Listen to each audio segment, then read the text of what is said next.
Hi everybody, and today I am with Beverly Grace, and we're going to share her beautiful message with you all. She's a wonderful body-mind worker, and she does it in a variety of ways. And Beverly, I just want you to share your journey to where you are now, and then we'll go from there. Oh, thank you, Shauna. My journey really took off after my divorce, which didn't go all that well for me, but it led me to where I am now, which is taking more of my gifts out and respecting more of my gifts, and just feeling a lot better about myself and what I have to offer. So you're probably wondering, what do I have to offer? Yeah? That was going to be my next question. Well done. What do I have to offer? When I do group work, people seem to take on what they like is the freedom. I exhibit certain freedom in my body, and I think whatever you exhibit in your body also is expressed through your life, through your mind, through what you do.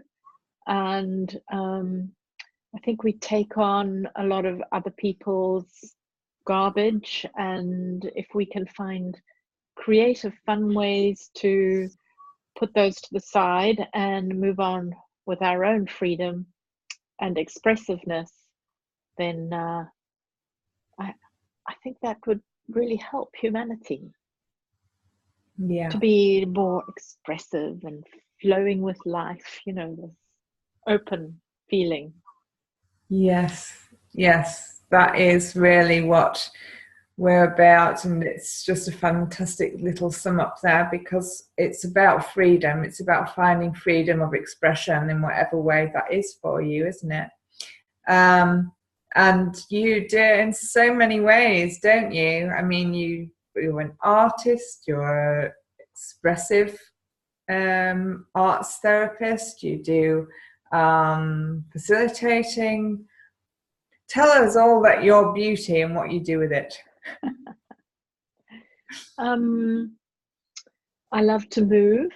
I think we can all move, and I think moving and voicing can be very liberating. In many ways, you don't have to say anything, because the body just expresses itself. All you need to do is give it permission to do that. And I think as we get older, we become very fixed, and so it's to go back to that place where you can be curious about your body and how it moves, and be given some tools as to how to flow in different ways. How to move directly, how to move indirectly, how to feel connecting with real true feelings in the body, the sensations in the body. Yeah, because with life as it is for most people now, all busy or whatever, they've lost touch with feeling. They've lost touch with even noticing what's going on in their body at all. That's so true. They go to the gym to get fit, but that's, to me, in many ways, that's great. That's also another form of escapism, where you don't have to really take note of what your body might be saying. You've stopped listening to the calls of the ouches, and there are no metaphors. There's not, I don't find much reflection time in going to the gym, but maybe others do. So probably a bit personal. Yeah, I think everyone has everybody has a way in which they find their flow, and but yes, that's right. I mean, I've seen a lot of people that do running and things like that, and they literally are running away from stuff every day, and when they open up. So I think it's a lot about intention. I think people who do run can get the rhythm and the flow, and then they let their thoughts flow, and it's just this lovely, repetitive, ongoing feeling. And it can also be a bit of a drug state you get into, which is, I suppose that's okay. I don't know. I've never been a runner, I have to say. No, I've been a runner either, but that kind of high that people say that they get through it, it's like what you do is connect people to that bliss state, I'm going to call it, without the need to do that. You connect through it through all those things that you do, through your art. Even you can express so much through painting, can't you? Yes. Well, when you take movement onto the canvas, or you take what's on the canvas into movement, there is a bit like peeling back another layer, and another layer of discovery comes in, and you get that, wow, aha, now I understand a bit more. So it's a way of knowing yourself, and just having that those sensations and the knowledge, goes a long way to feed our life with positive information. Instead of dwelling on the negatives, we can brush those, honor them, give them a little bit of energy, but not too much, and then say goodbye, move on to more positive energies. Allow them to blossom in their own way thereafter.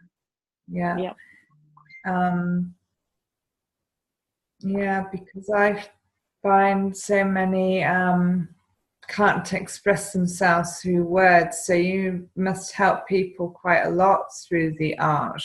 What kind of things do you help with it?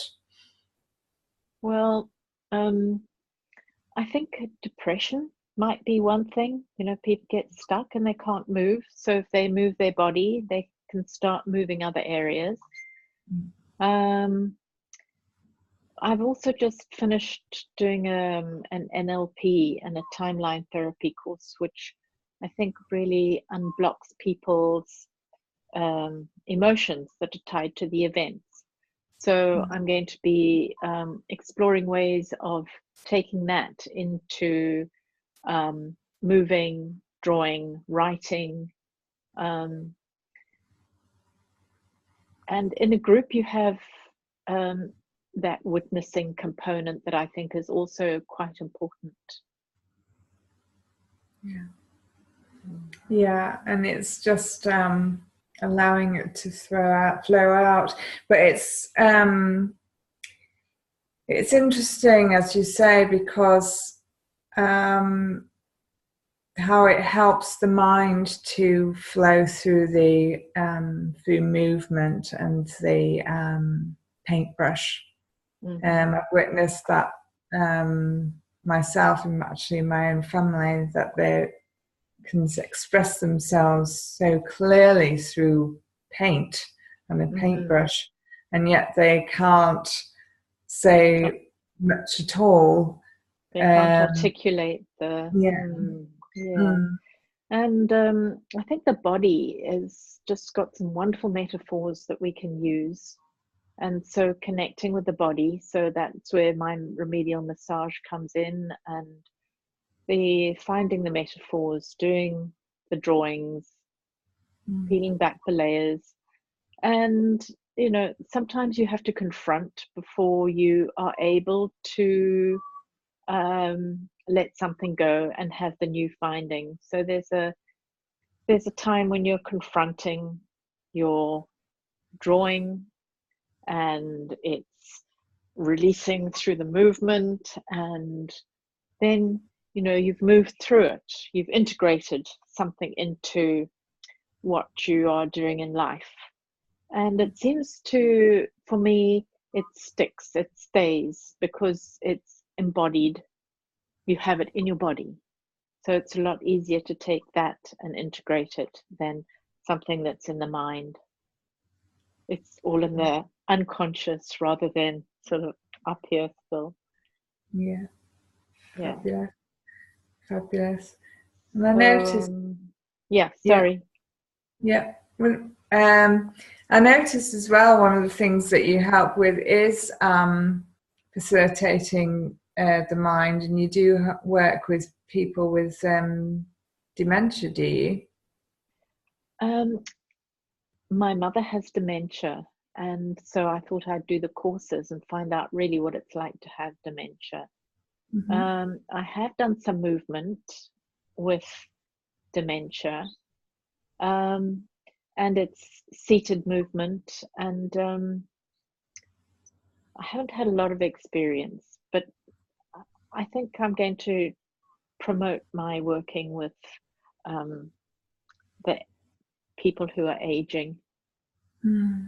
Yeah, because that's something actually that's increasing, that's out there. So to have somebody like yourself there to go to that could reconnect them with how they move, and and through movement kind of reignite themselves. Yeah, I think that's one of the things that people with dementia lose, is that connection to the music and themselves and the movement. So I think music is very important in that it feeds them rhythm, and it gives them their memories, and they can then move into it and just feel their bodies in a new way. I notice with my mother that she's very stuck in a sort of pattern. Yeah. So I've lived in Nicaragua for some time in the past, and also lived in America, but Nicaragua in particular was a very interesting place. In part, I had to learn another language, which was very enriching, and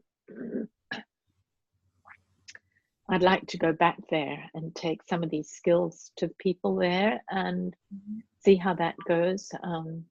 There's been a lot of trauma in Nicaragua at the moment with a political trauma, and I think the next generation coming up is going to need a lot of expressive means to express themselves and be free and feel safe in doing that. Yeah, I mean, there's such a beautiful thing that you want to do, actually, is to food travel and taking your gifts there, because they're quite musical people anyway, but to use it to facilitate their process of releasing trauma through it. That's something else, isn't it? And it's just using their natural skills and loves to help them and to learn how to help them through it. Yeah. That's right. And maybe not to be so perfect with the language is not important. Just give the ideas through the movement flow and that kind of thing. So I mean, there's one thing that I think is really unifying, and that is anything to do with the arts, because it doesn't matter if you can't speak through them, because you can dance with anybody in the world because it's something they recognize. Yes. You can paint with anybody in the world and they can go, oh, Exactly. It's it's something that helps the world to express together, and grow together. They say we think in images, and that images and movement perhaps speak louder than words. Because I think sometimes we don't really hear the words, even the ones we speak to ourselves. They just run a pattern and repetitive over and over and over. So it's a wonderful flowing thing, and it comes from deep inside as well when it's to do with art, doesn't it? It comes from the core of people. It's what they're about in the expression, I find. I think there's this expression from one of my mentors, Anna Halprin, who said, the body doesn't lie, you know. And I've heard that said by other people too, you know. When the body expresses something, it doesn't lie. Not like we can BS with our words, but I don't think we can with our bodies. No. Yeah, because it's as you say, it's obvious, because your body language can't hide anything, because even if you can't pretend to be flowing when you're not, you know. It's just how it is. Because it's all about the energetic waves that are in there, isn't it? And it how is. they're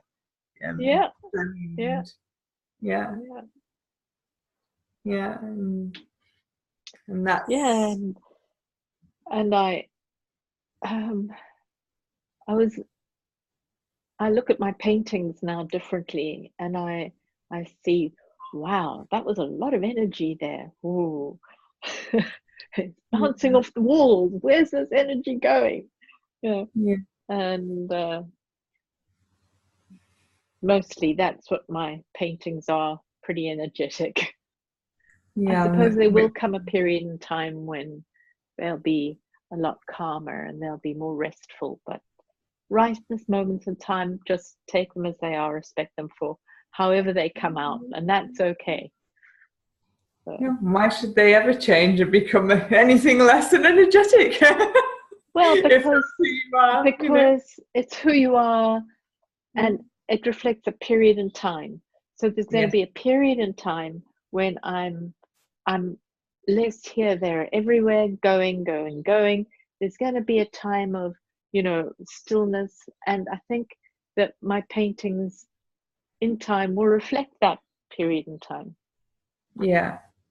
Because everything becomes a reflection of where you're at, doesn't it, in the art, when it's art. So if somebody is watching would really love to kind of connect, but they say, oh, I can't paint, or oh, I can't dance, or whatever it is,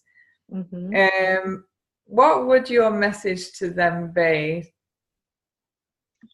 I would ask them when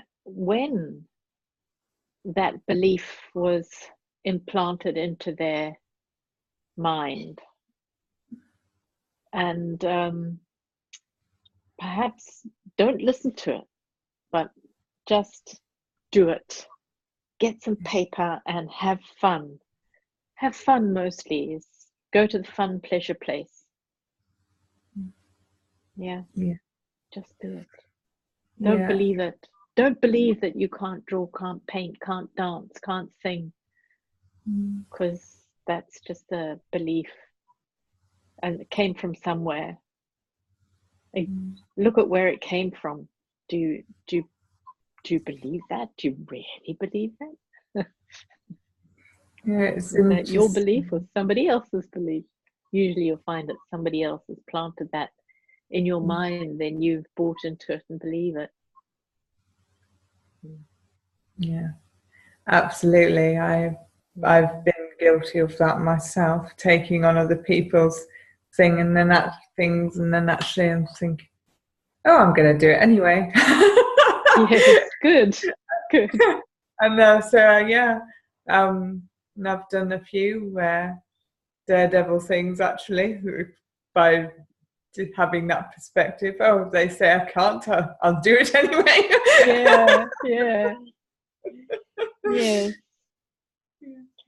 Yeah. Because they're actually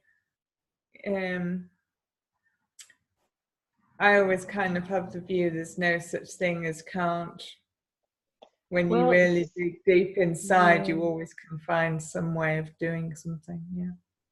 Some people, I think, move towards that challenge. If somebody says, you can't do that, there are some people that say, I'm going to show you I can, and there are other people who say, oh, okay, well, if that's what you think, then maybe I can't.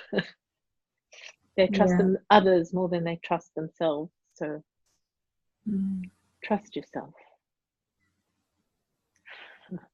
Yeah, that's a powerful message, that actually in those two words, trust yourself.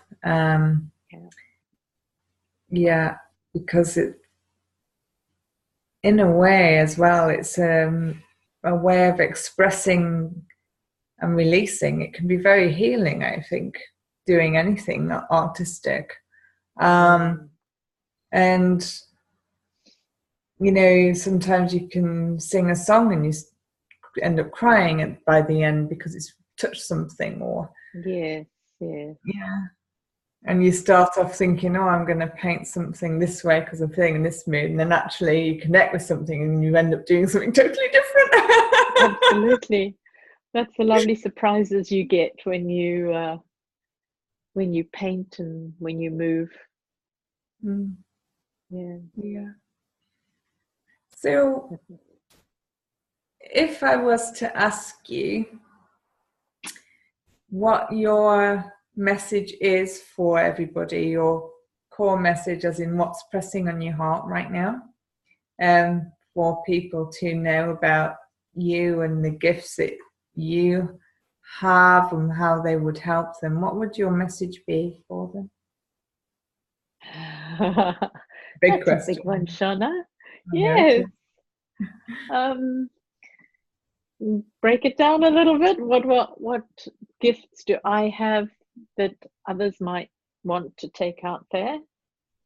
What can I give people? It's about what I'm asking. You can break it down as ever you want, but just flow with it, and as how from your heart do you help people, and how can just how do you want to help? I think mostly by being an example, just by being that person that people see as flowing, happy, carefree. But if people want to get to this state, I think they have to, or they don't have to, but I would suggest perhaps that they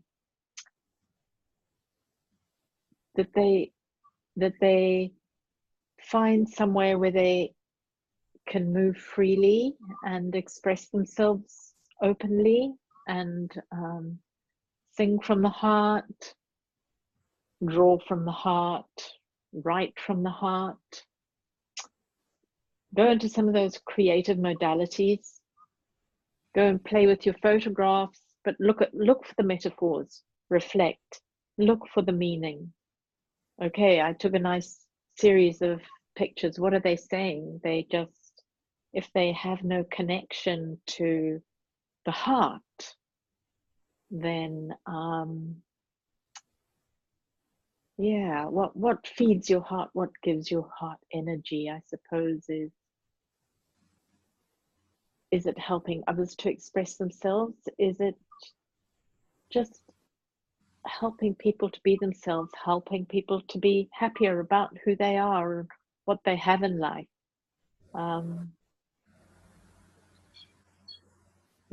Peeling back the layers, letting go of expectations, all those good things.